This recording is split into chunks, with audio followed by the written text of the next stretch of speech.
Hi, Rene Bastarache here. We all know how to make a mountain out of a molehill. Well, I'm going to show you today about how to make a molehill out of a mountain. We all have problems at work or have had problems at work, at home, at school, or in business that sometimes can seem too big to handle. I'm going to speak about 6 steps that you can use to look at them differently so you can shrink them back down into a perspective where you're able to deal with them. So let's get started. Number 1, I'd like you to imagine yourself as a giant. So here's your problem that you're having. Let's say the problem is with dealing with someone at work who's giving you a hard time. Imagine yourself as a giant. So this is something you would do at home. You could do it right there, but it'd probably be easier to do it away from the situation. Imagine yourself as a giant in the situation.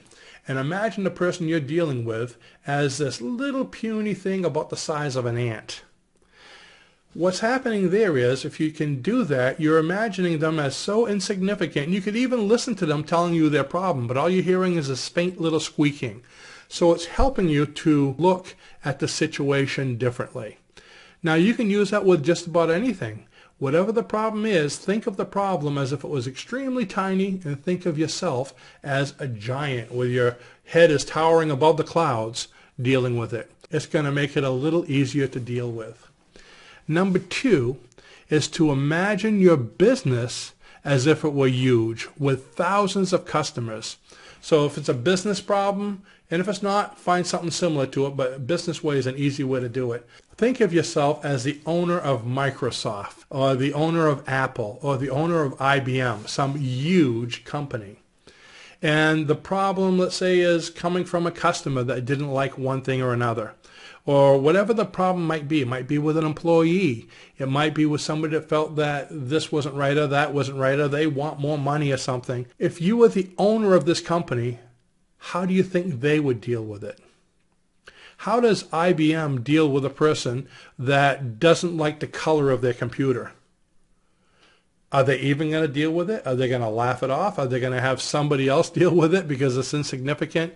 You see what I mean? When you put yourself in that situation where your company is big or where you're so big, the problem becomes more insignificant. You actually see it for what it is. Instead of making a mountain out of it, you see it as the actual molehill. It's just a little problem to be handled. Number 3, how would a very successful person deal with the problem? So who's a very successful person? How about Bill Gates or Donald Trump or someone who's the leader of an industry or who's extremely wealthy? How would they deal with the problem that you're having? Would it even be a problem? Would it be something that they'd chuckle at? So if you could think of yourself as someone who's very, very famous or very successful, it will change the perspective of what's going on. Number 4 is to imagine the problem as insignificant, as childish, as irrelevant, and most importantly, as someone else's agenda. Think of that. Every problem, every situation that comes to you isn't your problem. It's somebody else's agenda.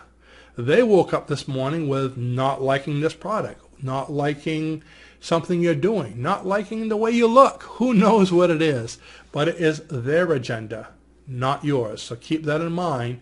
Don't let it bother you. Don't let it hurt you. It's not your agenda. It's their agenda, something that they have to worry about. It's the top on their list. So continue with your list. Work on these little problems, but remember, it's not the top thing on your to-do list. It's someone else's agenda. Number 5 is imagine someone else having the problem and you helping them with the situation. So if you have a big problem, whatever it might be, somebody coming to you and saying, this isn't right, I don't think you should do this. Imagine your friend has the problem you have and you're helping your friend. A lot of times it's easier to deal with the problem when you're not in the fire. When somebody else is having it, it's easy to give advice because you're not on the firing line. You're not getting burnt. You're not getting all upset. So imagine someone else having the problem, and how would you help them? And that will be great advice for you to follow as well. And number 6 is to eliminate the fear. See it for what it really is and realize that everything is okay right now. then figure out options to fix, change, or eliminate the problem. Now, when I say fear, how do you spell that? F-E-A-R is the acronym of false evidence appearing real. False evidence appearing real. So what are you afraid of?